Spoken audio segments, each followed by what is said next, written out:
বন্ধুরা, যেমন all over West Bengal জুড়ে ওয়েস্ট বেঙ্গল পুলিশ ডিপার্টমেন্টের যে পক্ষ রয়েছে, মানে অফিসিয়ালি সাইড, এই সাইডের পক্ষ থেকে যেরকম ভিলেজ পুলিশ রয়েছে, তেমন কিন্তু ভিলেজ ভলেন্টিয়ার্স পোস্টে একেবারে নতুন একটি পোস্ট, যেটা কিন্তু ভিলেজ ভলেন্টিয়ার্স পোস্টে চাকরি বিজ্ঞপ্তি এই মুহূর্তে প্রকাশিত হয়েছে, যেটা কিন্তু অল ওভার ওয়েস্ট বেঙ্গল জুড়ে এই সকল চাকরি বিজ্ঞপ্তি আপনারা দেখতে পারবেন। ইতিমধ্যে একসঙ্গে দুটি জেলায় কিন্তু এর চাকরি বিজ্ঞপ্তি অলরেডি প্রকাশিত হয়ে গেছে। ধীরে ধীরে প্রত্যেকটি জেলায় কিন্তু এই সকল চাকরি বিজ্ঞপ্তি আপনারা অন স্ক্রিনে দেখতে পারবেন। তবে এই ভিলেজ ভলেন্টিয়ার যে পোস্টগুলি রয়েছে, এই সকল পোস্ট কিন্তু আপনাদের অফলাইনের মাধ্যমে কমপ্লিট করা হয়ে থাকবে, কারণ কিন্তু বিভিন্ন রকম গ্রাম পঞ্চায়েত অনুযায়ী এই সকল চাকরি বিজ্ঞপ্তিগুলি প্রকাশিত হচ্ছে বিভিন্ন রকম এলাকা জুড়ে। তো সেক্ষেত্রে আপনারা আপনাদের গ্রাম পঞ্চায়েত বা আপনারা মিউনিসিপ্যালিটি এরিয়া বসবাস করতে আপনাদের মিউনিসিপ্যালিটির নাম কিন্তু ভিডিওটির নিচে কমেন্ট সেকশনে কমেন্ট করবেন। এতে করে আপনার জেলায় আপনার মিউনিসিপ্যালিটি এরিয়ার মধ্যে যদি এই সকল চাকরি বিজ্ঞপ্তি প্রকাশিত হয়, আমি কিন্তু আপনাদের ভিডিওর মাধ্যমে এক এক করে জানিয়ে দেবো। ইতিমধ্যে ভিলেজ ভলেন্টিয়ার্স পোস্টে যারা বিশেষ করে চাকরি করতে চান, প্রথম থেকে শেষ পর্যন্ত ভিডিওটি দেখতে থাকুন। কমপ্লিটলি ইনফরমেশন একটি ভিডিওর মাধ্যমেই পেয়ে যাবেন। সাথে সাথে যে সকল বন্ধুরা একদমই নতুন রয়েছেন, এই কেবি বাংলা চ্যানেলটিকে সাবস্ক্রাইব করে অবশ্যই সঙ্গে থাকুন, এমনই নিত্য নতুন ভিডিও সবার আগে দেখবার জন্য। তো চলো এক এক করে অন স্ক্রিনে আমি আপনাদের দেখিয়ে দিই যে আপনারা ভিলেজ যে ভলেন্টিয়ার্স পোস্ট রয়েছে, ভিলেজ ভলেন্টিয়ার্স পোস্টে আপনারা কী করে আবেদন করবেন। তো চলো সরাসরি সেই রিক্রুটমেন্টের নোটিশটি দেখে নেওয়া যাক। যদি আপনারা রিক্রুটমেন্টের নোটিশটি ডাউনলোড করতে চান, এই ভিডিওটি ঠিক নিচে রয়েছে টেলিগ্রাম গ্রুপের লিঙ্ক, সেখানে যুক্ত হতে পারেন। বারবার বলে দিচ্ছি, এখানে যে ভিলেজ ভলেন্টিয়ার্স পোস্ট রয়েছে, এখানে পরপর কিন্তু 4টে নোটিশ একসঙ্গে প্রকাশিত হয়েছে। 4খানা নোটিশ কিন্তু আপনারা একসঙ্গে দেখতে পারবেন। দেখুন বন্ধুরা, এটা হচ্ছে অফলাইনের ফরম্যাট। অফলাইনের ফরম্যাটটি আমি আপনাদের এক এক করে দেখিয়ে দিচ্ছি, সঠিকভাবে ফিল আপ করবেন যেভাবে বলে দিচ্ছি। একটু ভুল হলে কিন্তু আপনাদের সেই ফর্ম একেবারে রিজেক্ট করে দেওয়া হবে। অন স্ক্রিনে দেখতে পাচ্ছেন নেম ইন ক্যাপিটাল লেটার, আপনার যে নামটি রয়েছে আপনার নামটি এখানে বসিয়ে দিলেন। এরপর যদি যাদের মিডল নেম রয়েছে তারাই ঘরটি ফিল আপ করবেন, যাদের নেই তারা এই ঘরটি ছেড়ে দেবেন। বাকি সারনেম আপনার যে টাইটেলটি রয়েছে সেটা কিন্তু এখানে আপনারা বসিয়ে দিলেন। এরপরে যাদের ফাদার্স হাজব্যান্ড নেম রয়েছে সেটা কিন্তু এখানে সবার প্রথমে নেম, এরপর আপনারা টাইটেলটি বসিয়ে দিলেন। নিচে চলে আসবেন, এখানে আপনারা দেখতে পাচ্ছেন ডেট অফ বার্থ। এই যে ডেট অফ বার্থ আপনারা বসাবেন, এটা কিন্তু মাধ্যমিকের যে অ্যাডমিট কার্ড রয়েছে, মাধ্যমিক পাশের অ্যাডমিট কার্ড, সেটা দেখে দেখে আপনাদের বসাতে হবে। এই যে দেখতে পাচ্ছেন এখানে যে ডেট মান্থ ইয়ারটি আপনারা বসালেন, সেটা ক্যালকুলেট করে 1/1/2025 অনুযায়ী ধরে কত বছর কত মাস হচ্ছে সেটা কিন্তু এখানে আপনাদের বসাতে হবে। এরপরে marital status, merit unmarried divorce যেটা রয়েছে সেটা এখানে আপনারা দিলেন। নিচে চলে আসবেন, এখানে আপনারা দেখতে পাচ্ছেন ন্যাশনালিটি এখানে আপনাদের অবশ্যই ইন্ডিয়ান বসাতে হবে। এরপরে পার্মানেন্ট অ্যাড্রেস, যেখানে কিন্তু আপনাদের সবার প্রথমে ভিলেজ, এরপরে post office, police station, district, pin code সমস্ত রকম দিতে পারেন, অথবা শুধুমাত্র ভিলেজের নাম, যে গ্রামের নামটি রয়েছে সেটা দিলেন। নিচে কারণ কি পোস্ট অফিস অলরেডি দেওয়ার যে বক্স, সেই বক্সটি এখানে রয়েছে, আপনাদের যে পোস্ট অফিসের নাম সেটা এখানে দিলেন। এরপরে সিটি, আপনার চেনার মতন জায়গা অথবা আপনার থানার নামটি দিলেন। এরপর আপনার কোন মিউনিসিপ্যালিটি, যদি মিউনিসিপ্যালিটি এরিয়ায় বসবাস করে থাকেন, মিউনিসিপ্যালিটি এরিয়া বিশেষ করে, তো মিউনিসিপ্যালিটির নাম, মিউনিসিপ্যালিটি এরিয়া বসবাস করলে তার ওয়ার্ড নাম্বার থাকে। এটা গ্রাম পঞ্চায়েতের ছেলে মেয়েদের জন্য নয়, গ্রাম পঞ্চায়েতের ছেলে মেয়েদের জন্য এই যে দুটি ঘর, এই দুটি ঘর বসাতে হবে না। ক্লিয়ার?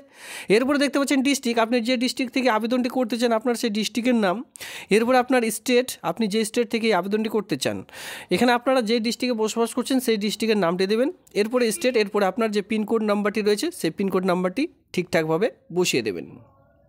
আরেকবার বলে দিচ্ছি, প্রত্যেকটি নোটিশ টেলিগ্রাম গ্রুপে অলরেডি প্রোভাইড করা রয়েছে। আর এই যে ভলেন্টিয়ার্স পোস্ট রয়েছে, এখানে পরপর 4খানা নোটিশ কিন্তু আপনারা দেখতে পারবেন। এটা গেল 1 নম্বর নোটিশ। আরও একটি জেলায় পরপর 3টে নোটিশ একসঙ্গে প্রকাশিত হয়েছে, সেখানে কিন্তু 3টে নোটিশ আপনারা একসঙ্গে দেখতে পারবেন। টোটাল 4খানা, এই পিডিএফটি নিয়ে টোটাল 4খানা নোটিশ কিন্তু আপনারা দেখতে পাচ্ছেন। তো দেখতে পাবেন ধীরে ধীরে প্রত্যেকটি জেলায়, এটা 2024 সালেও প্রকাশিত হয়েছিল, এবার 2025-এ শুরুতেই কিন্তু প্রকাশিত হয়ে গেল। তো ধীরে ধীরে প্রত্যেকটি জেলার জন্য প্রত্যেকটি এলাকায় এই সকল ভলেন্টিয়ার্স পোস্টে, বিশেষ করে ভিলেজ ভলেন্টিয়ার্স যেটা বলা হয়ে থাকে, প্রত্যেকটি পোস্টের জন্য আবেদন করতে পারবেন। এরপরে দেখতে পাচ্ছেন অ্যাড্রেস ফর করেসপন্ডেন্ট, যদি সেম হয় সেক্ষেত্রে ডু লিখবার প্রয়োজন নেই, যেহেতু বক্স দেওয়া রয়েছে পুনরায় ফিল আপ করতে হবে। যেভাবে উপরে ফিল আপ করেছিলেন সেমভাবে এখানেও আপনারা ফিল আপ করে নেবেন এক এক করে। নিচে চলে আসবেন, যেটা খুবই গুরুত্বপূর্ণ, সেটা হচ্ছে কন্ট্যাক্ট ডিটেলস। মোবাইল নাম্বারটি আপনারা ঠিকঠাকভাবে বসিয়ে দিলেন। 10 সংখ্যার অলরেডি 10টি ঘর রাখা রয়েছে, রেসিডেন্স দেখতে পাচ্ছেন।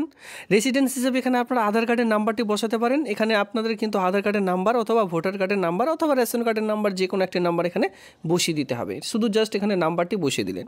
আর এখানে রেসিডেন্স হিসেবে যদি আধার কার্ডের নাম্বার বসাচ্ছেন, আধার কার্ডের যে জেরক্স সেটা কিন্তু এই ফর্মটির সঙ্গে অবশ্যই দিতে হবে। তাছাড়া আমি বলে দিচ্ছি এই ফর্মটির সঙ্গে আপনাদের কোন কোন ডকুমেন্টস দিতে হবে। এরপরে চলে আসবেন মাধ্যমিকের যে একাডেমিক কোয়ালিফিকেশন রয়েছে সেই সকল আপনারা ফিল আপ করবেন। তার আগে এই যে ইমেল আইডি দেখতে পাচ্ছেন, মেল আইডি ঠিকঠাকভাবে আপনারা বসাবেন। এখানে দেখতে পাবেন একাডেমিক কোয়ালিফিকেশন, যেটা মাধ্যমিক আর ইট ইজ ইকুইভ্যালেন্ট কোয়ালিফিকেশন অনুযায়ী। তো মাধ্যমিক সবার প্রথমে সিরিয়াল নাম্বার দিলেন 1। এরপরে যে বোর্ডের আন্ডারে আপনারা মাধ্যমিক পাস করেছেন সবার প্রথমে দিলেন, এখানে আপনারা দিতে পারেন যে বোর্ডের আন্ডারে পাস করেছেন WBBSE West Bengal board of secondary education দিলেন, যারা স্কুল বোর্ড থেকে করছেন, ঠিক আছে।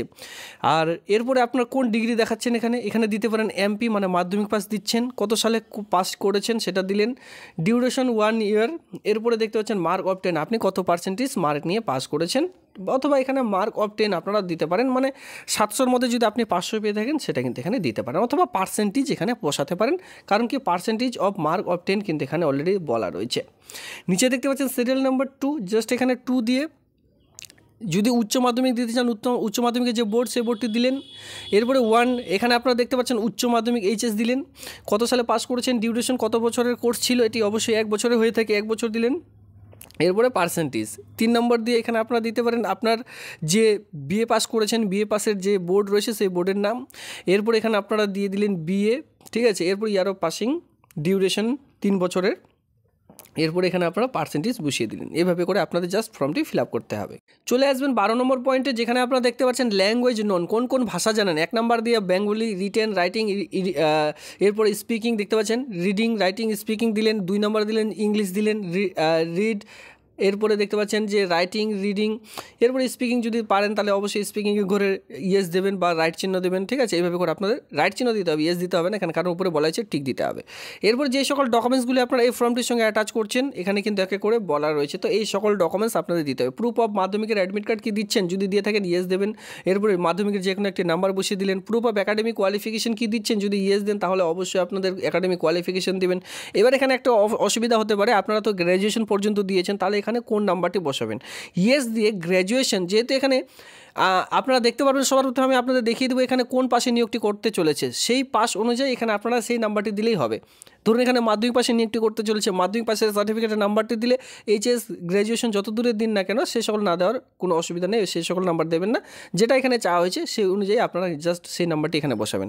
প্রুফ অফ রেসিডেন্স যেটা বলেছিলাম, আধার, ভোটার, রেশন, যে কোনো একটি নাম্বার এখানে ইয়েস দিয়ে এখানে আপনারা সেই নাম্বারটি বসিয়ে দিলেন। কাস্ট সার্টিফিকেট যদি থাকে, এরপরে ম্যারেজ সার্টিফিকেট যদি থাকে সে সকল এখানে আপনাদের দিয়ে, আর এখানে আপনারা দেখতে পাচ্ছেন সিগনেচার অফ দ্য ক্যান্ডিডেট, পুরো সিগনেচার করে দেবেন, ডেট প্লেস দিয়ে। এই ফর্মটির সঙ্গে আমি যে কয়েকটি ডকুমেন্টস দেখিয়ে দিলাম এই কয়েকটি ডকুমেন্টস সেলফ অ্যাটাস্ট করে খামের মধ্যে ভরে তারপরে জমা করে দিতে হবে, তাহলে একেবারে কমপ্লিট হয়ে যাবে। তো এখানে দেখুন যারা যারা বিশেষ করে আবেদন করবেন, জেনারেল মহিলাদের জন্য বিশেষ করে বলে রাখছি 30 থেকে 40-এর মধ্যে বয়স হতে হবে, যেটা 1 জানুয়ারি 2025 থেকে আপনাদের বয়স ধরা হবে, অন স্ক্রিনে দেখতে পাচ্ছেন। SC ST OBC OBC B candidate যারা রয়েছেন তারা কিন্তু 22 থেকে 40-এর মধ্যে বয়স হয়ে থাকলে আবেদনটি করা যাবে। এডুকেশনাল কোয়ালিফিকেশন দেখতে পারবেন মিনিমাম মাধ্যমিক pass or it is equivalent examination, শুধুমাত্র মাধ্যমিক মানে MP পাস শিক্ষাগত যোগ্যতা এখানে চাওয়া হয়েছে। সেক্ষেত্রে আপনারা যদি HS BA দিতে চান দিতে পারেন, কোনো অসুবিধা নেই, তবে মাধ্যমিক পাসের যে রেজাল্টের নাম্বার যে নাম্বারটি সেখানে বসাবেন, ঠিক আছে। তো সে অনুযায়ী এখানে আপনারা দেখতে পাচ্ছেন। এরপরে যদি আপনারা হায়ার সেকেন্ডারি, উচ্চ মাধ্যমিক সে সকল দিতে চান দিতে পারেন, কোনোরূপ অসুবিধা নেই। এরপরে দেখতে পাচ্ছেন যে অবশ্যই আপনাদের কিন্তু সেই এলাকা যে এলাকায় প্রকাশিত হচ্ছে সেই এলাকার বাসিন্দা হতে হবে। 5250 টাকা পার মান্থ যে স্যালারি সেটা কিন্তু আপনাদের এখানে প্রোভাইড করা হবে। আর অবশ্যই স্মার্টফোনের ব্যবহার জানতে হবে, একটু কম্পিউটারের কাজও কিন্তু আপনাদের জানতে হবে। এক কথা আপনাদের কিন্তু স্মার্টলি কাজের যে সকল স্মার্টলি যে সকল কাজগুলি রয়েছে, যেমন মোবাইল ফোন, বড় স্ক্রিন টাচ মোবাইল ফোনের ব্যবহার, সঙ্গে কম্পিউটারে ওয়ার্ড, এক্সেল, এর সঙ্গে দেখুন ইন্টারনেটের কাজ জানতে হবে, তাহলে এই সকল আবেদন আপনারা করে নিতে পারবেন শুধুমাত্র মাধ্যমিক পাস শিক্ষাগত যোগ্যতায়। এবার দেখুন লাস্ট ডেট কী রয়েছে, লাস্ট ডেট সাবমিশন রয়েছে 31/1/2025, এই মাসের 31 তারিখ পর্যন্ত বিকেল 5টা পর্যন্ত যে ফর্ম ফিল আপ সেটা কিন্তু জমা নেওয়ার কাজ চলবে। আর অবশ্যই এটা শুধুমাত্র ফিমেলদের জন্য, ছেলেদের জন্য কোনোরূপ পোস্ট এখানে নেই। এখানে আপনারা দেখতে পাচ্ছেন যে ডিভোর্স প্রার্থী যদি হয়ে থাকেন বা বিবাহিত হয়ে থাকেন তাহলে কিন্তু এখানে আপনারা আবেদন করতে পারবেন। এবার এখানে মূল কথা হচ্ছে যে এই পোস্টটির নাম হচ্ছে HSW, যেটা কিন্তু হনোরারি হেলথ ওয়ার্কার পোস্ট। গ্রামে গ্রামে ভিলেজে আপনাদের গিয়ে এই সকল কিন্তু কাজ করতে হবে। আপনার মেন ডিউটি থাকবে গ্রামের যে সকল কাজগুলি রয়েছে সেই সকল কাজ কিন্তু এখানে আপনাদের করতে হবে। ঠিক আছে, এই হচ্ছে আপনাদের ভলেন্টিয়ার্স পোস্ট রয়েছে HSW হনোরারি হেলথ ওয়ার্কার পোস্টের জন্য, শুধুমাত্র মহিলাদের জন্য। ছেলেদের জন্য কিন্তু এখানে কোনোরূপ যে পোস্ট সেই সকল পোস্ট কিন্তু নেই। এ নিয়ে কিন্তু আরও একটি জেলায় কিন্তু চাকরির বিজ্ঞপ্তি প্রকাশিত হয়েছে। টোটাল 4খানা নোটিশ রয়েছে। আমি আপনাদের এক এক করে নোটিশগুলি ডাউনলোড করবার লিঙ্ক টেলিগ্রাম গ্রুপে দিয়ে রেখেছি, সেখান থেকে অবশ্যই আপনারা দেখে নেবেন। এই ছিল আজকের এই ভিডিওটি দেখবার জন্য আপনাদের অসংখ্য ধন্যবাদ।